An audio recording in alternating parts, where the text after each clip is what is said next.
जय संगवारी बिल्कुल देख सका तो यहाँ कथा श्रवण भी होते और एक तरफ चाय के चुस्की भी होते, ऊपर से बारिश भी होते, छाता भी पकड़े हुए और सबसे बड़ा ये बालक भी यहाँ पहुँचे हुए और बिल्कुल छोटे छोटे लड़का मन भी लेके आए। समस्या इसे कि यहाँ डोम के व्यवस्था जो है बिल्कुल छोटे है और पूरा आयोजन समिति मन ला सोचना चाहिए।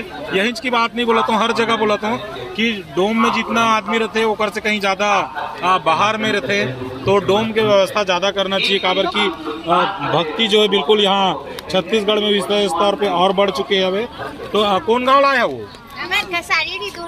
कसारी दुर्ग ले और कहाँ सुने कथा?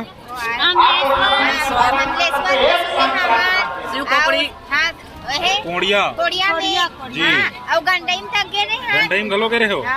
मजा आ जाते मतलब मजा आते देखना तबीयत पानी पोहावा तब ले बैठे हैं और भैया भक्ति में शक्ति